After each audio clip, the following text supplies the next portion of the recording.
Thanks so much for joining us. What's your initial reaction to this study? Yeah. Thanks for having me, Wolf and Pamela. First of all, this is an abstract. And so an abstract is sort of an encapsulation of what you may expect, but it is not a full-fleshed release of the data.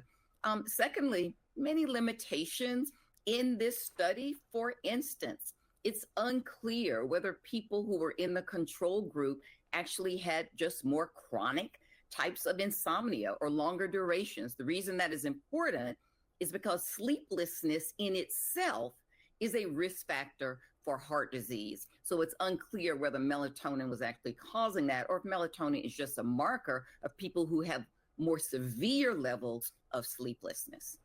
Yeah, because that was one of the questions I had. Melatonin is a naturally occurring hormone, right? It's often marketed as a natural, safe remedy. A lot of people take it. From a cardiologist perspective, help us understand how it could impact the heart, or if it's more of just what you said, that dynamic of it could just be people who have insomnia who take it, and that impacts the heart.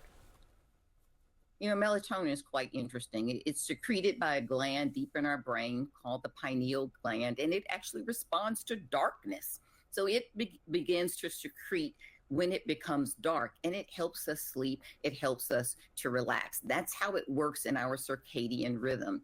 When you're taking it artificially, in the United States, not well regulated. So one manufacturer may have different levels or even different quality than another manufacturer, and even two bottles within the same company may not be the same. So it's sort of a buyer beware.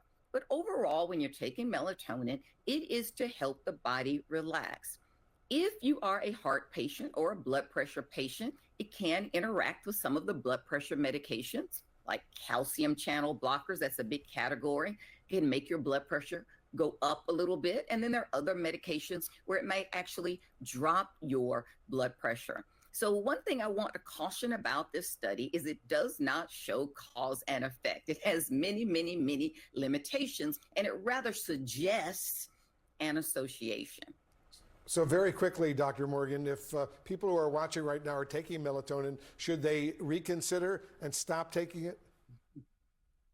I would say it's too soon to reconsider. Something else that's interesting in that study, 61.4% of that study are women. The average age was 55. When you talk about menopause and perimenopause, you have dropping progesterone levels, which cause sleeplessness, estrogen levels that can increase your risk of heart disease. And that's also a confounding factor in this trial. Once again, whether or not even the age and demographic was a marker. That is a very important point, the impact of menopause on the female body. Dr. Jane Morgan, thank you so much. Great to see you. Thanks so much, Pamela and Will.